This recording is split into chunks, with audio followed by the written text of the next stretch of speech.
Hi, Midnight Fears. I just wanted to say I enjoy your channel and believe that reading the stories about near abductions is a wonderful education tool for the general population.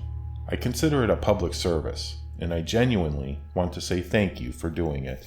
I'd also like to make a quick response to that pedophile in your Disturbing Deep Web Stories Sexual Fetishes Viewer Submissions Volume 6. He is actually one of the reasons I felt compelled to share my 2 abduction attempt stories. To that insufferable pedophile, you are not fit to breathe the same air as the rest of us. I hope Anonymous finds you and doxes you. You cause irreparable harm to the children you defile, and potentially help to create psychopaths in your quest for sick self-gratification. Just remember that the damage you cause might end up being your undoing.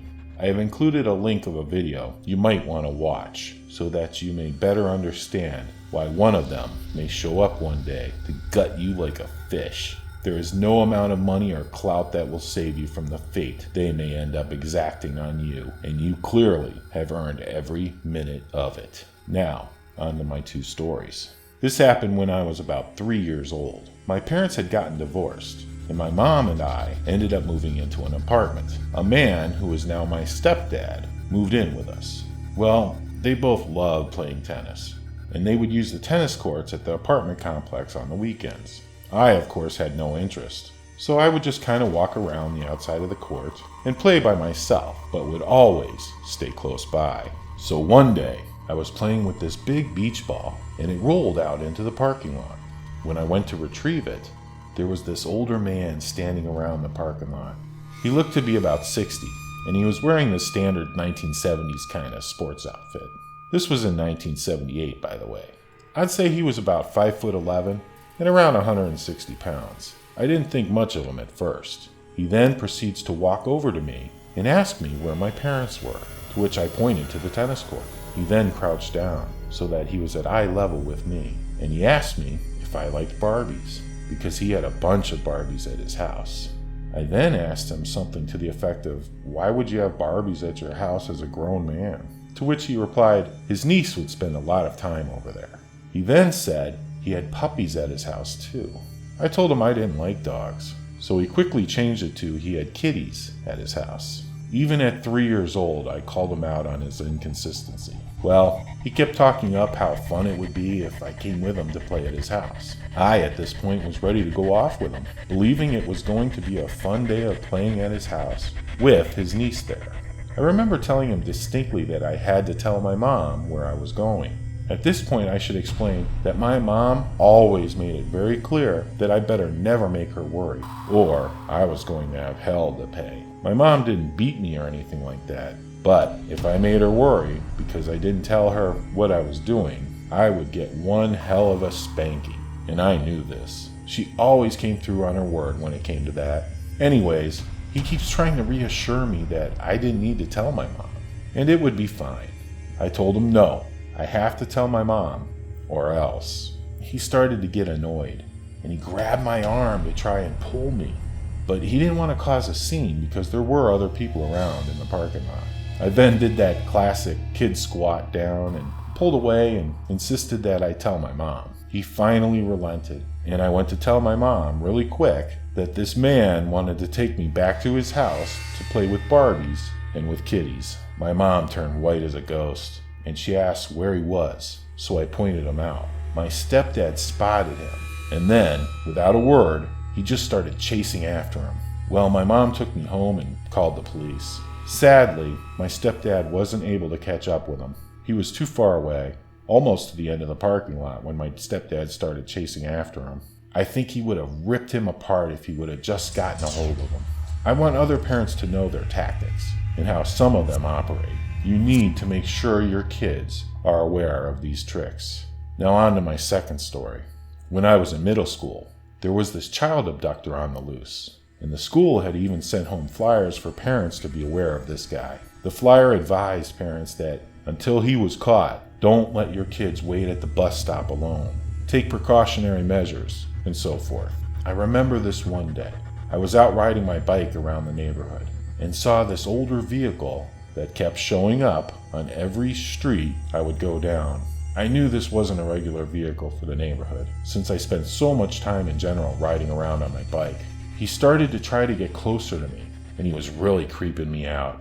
I kept riding around trying to get away from him. He then proceeded to drive up on me and open the driver's door, and he actually made an attempt to grab me off my bike while he was still driving. I got away fast, and I tore out of there to my house. I got home and I told my mom. She called the police. I gave my statement, and his description matched the guy they were looking for from the flyer the school had sent home. Anyway, since I was just concerned about getting home when he attempted to grab me, I wasn't even thinking about the fact that he had seen where I lived. Well, later that night, when I went to call my cat in for the evening, she was nowhere around, which I thought was strange.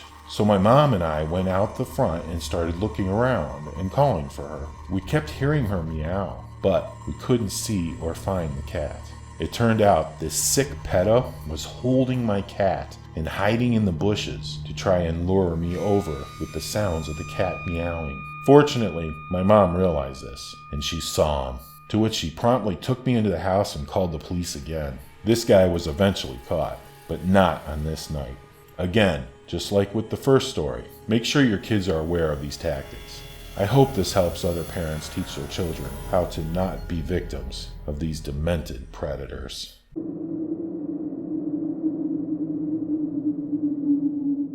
Dear Midnight Fears, first, just let me say that I absolutely love your channel. Ever since my good friend introduced me to you, I am addicted to your videos, and I am in love with your voice. Now, understand I am probably not your typical viewer. I am a married woman in my 40s. I have never emailed someone from YouTube like this before, but thought you may be interested in my story. It is not as violent or scary as some of the other stories you have told, but it may interest your viewers nonetheless. When I was about 11 years old, in the early 1980s, I lived alone with my mom in an apartment. My parents divorced, and my dad moved out of state.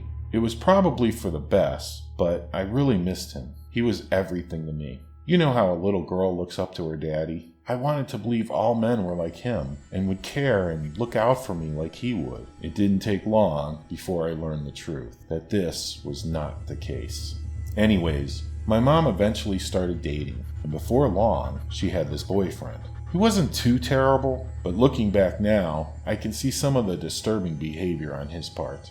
For instance, he would always wrestle with me and give me tickle sessions. At the time, I didn't think much about it, but now I realized he was too grabby and touchy with me when we played. He would always barge into my room while I was changing or going to the bathroom.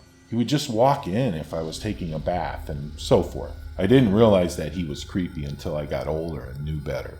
I remember thinking, why does he keep grabbing my rear when we wrestle? Or why won't he leave? He knows I'm in the bath. It just didn't occur to me to be alarmed as a child. Now, I don't remember him doing anything overly sexual to me, and he never assaulted me or hurt me in any way. So I had that to be grateful for, at least. When I got older, I told my mom, and she pretty much just dismissed it as me having an overactive imagination. Deep down, I think she knows the truth, but won't admit it because then she might feel guilty or something like that. Well, one time, my mom and her boyfriend got into a fight. I guess it was a pretty bad one. I wasn't aware of it at the time, so he decided to get back at her by abducting me. I didn't know it, but he picked me up at the bus stop in his car and said we were going to go for pizza. I loved pizza, and I still do, so I happily jumped inside. I had no idea anything was wrong until I heard him talking to my mom on a payphone, and he told her I was with him and she needn't worry. I could hear her screaming over the phone, and he replied if anything were to happen, it would be her fault.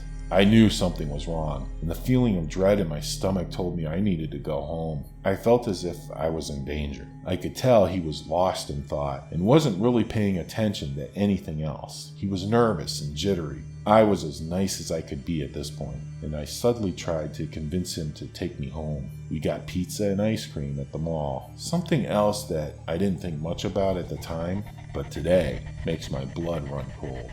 We went into Sears, and he bought duct tape, rope, and Polaroid film for his camera. To this day, my mom thinks I'm crazy. but I believe he may have been up to no good. I don't know this for sure, but I just have this feeling that I barely escaped a horrible fate at the hands of this guy. Anyhow, to make a long story short, he brought me back home, and my mom screamed at him to leave and never pick me up again. He didn't argue, and he just left. My mom did make up with him after this, and even dated him a little while longer, before they broke up for good. One more thing that makes me suspicious is he had a son of his own, but we never met him, or even saw him. I've often wondered if anything happened to him. Again, I have no proof or reason to even suspect that anything bad or sinister occurred. It is just a feeling. Even though this happened over 30 years ago, it changed me. I became not as trusting, but also determined to make my own marriage work. It hasn't been easy, but I make sure to work through our problems, and I watch my children like a hawk. So, just a friendly word of advice to all the parents out there. If at all possible, put your differences aside and try to work through them for your children's sake. Don't give up so easy. You never know what may happen down the road.